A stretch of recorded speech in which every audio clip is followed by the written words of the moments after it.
So hi everyone, a warm welcome to my session. Today we are going to see about oligopoly market section. So our agenda is about the definition, characteristics, types and models of oligopoly market section. And without any further delay, let's get into the topic.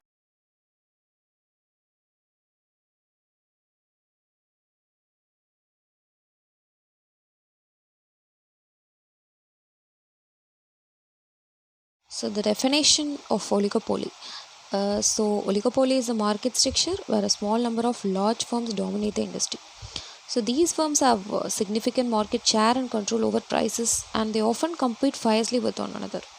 Because of the high degree of interdependence among firms, their decision and actions are influenced by those of their competitors.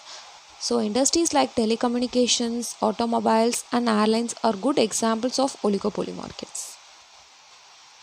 Coming to the characteristics, some of the key characteristics are few large firms. So these markets are characterized by a small number of large firms that dominate the industry. These firms have significant market share and exert a strong influence on the market.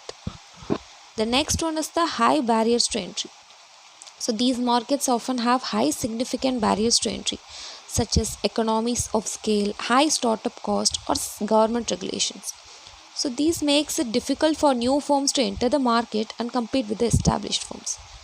So the next one of the characteristics is interdependence.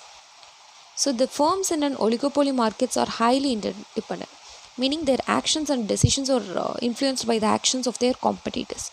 So these can lead to the intense competition and strategic behavior such as price wars or collusion. So another one important characteristic is product differentiation. So these markets often involve differentiated product where each firm offer a unique product or service that distinguishes it from its competitor. So these can create a strong sense of brand loyalty among consumers. So another characteristics is non-price competition. So these firms often engage in non-price competition such as advertising, product innovation, and consumer service. So to attract and retain customers. So this can make it difficult for new firm to compete as they may not have the resources to invest in these areas. Another one is the price rigidity. So oligopoly firms may be able to maintain high prices for their product or services as they have significant market power and can influence the market through their pricing decisions. However, price competition can still occur in oligopoly market, especially if there are a few barriers to entry or if the firm are unable to collude effectively. So the next is the types of oligopoly market structure. So coming to the first type, pure or perfect oligopoly. So in this type of oligopoly, the firm produce and sell identical or homogeneous products such as raw materials like steel or cement. The firms in a pure oligopoly have limited scope to differentiate their product and therefore have to compete primarily on the basis of price. And the second one is differentiated oligopoly, otherwise known as imperfect oligopoly.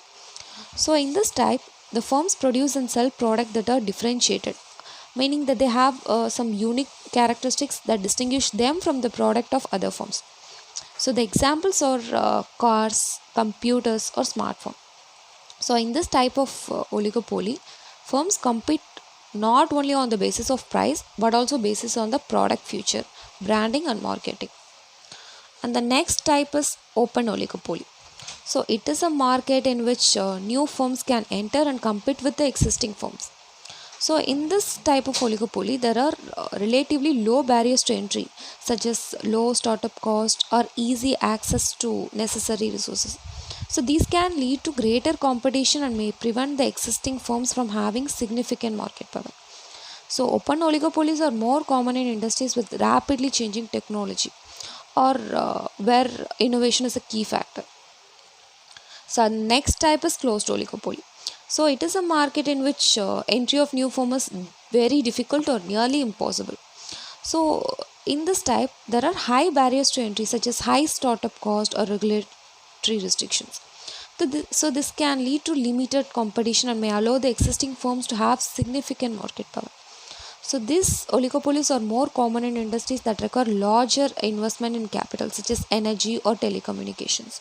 So it is very important to note that even in a closed oligopoly, there may be occasional opportunities for new firms to enter the market or for existing firms to gain market share through innovations or strategic action.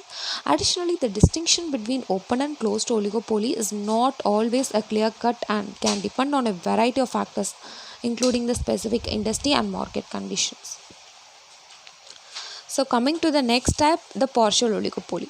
So, it is a market in which a small number of firms dominate the market, but there are still some competitive pressures from other firms. So, in a partial oligopoly, the market power of the dominant firms is limited by the presence of other competitors. So, this can lead to greater competition and lower price than a full oligopoly. So, coming to full oligopoly, it is a market in which a small number of firms dominate the market to such an extent that there is little or no competition from other firms. So, in a full oligopoly, the dominant firms have significant market power and can influence pricing and other market conditions.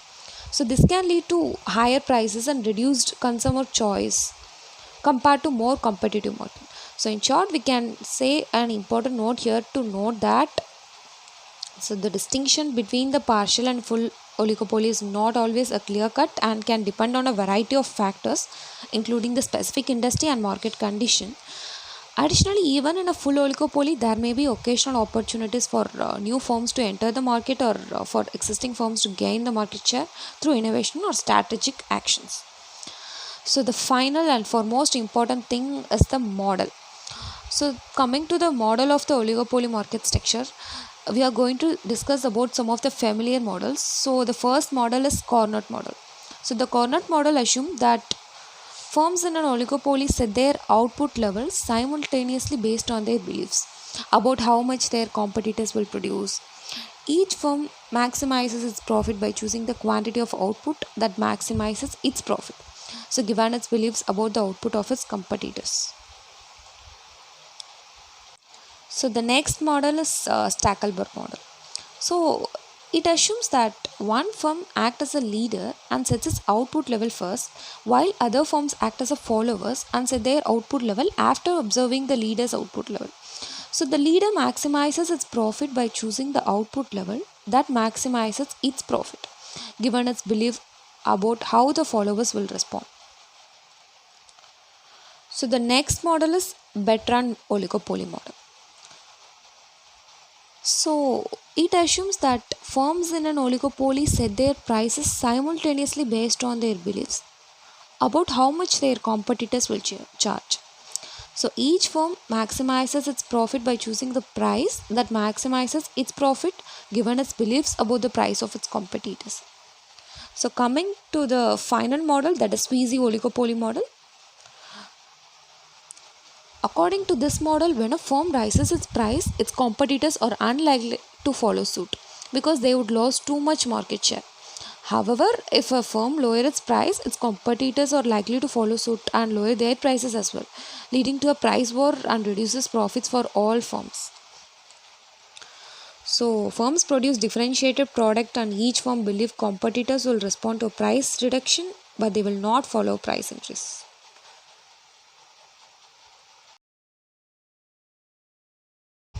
Hope my concepts are clear. Thank you so much for patiently listening my video. So this is Priyadashni from Final Year BTech ECE.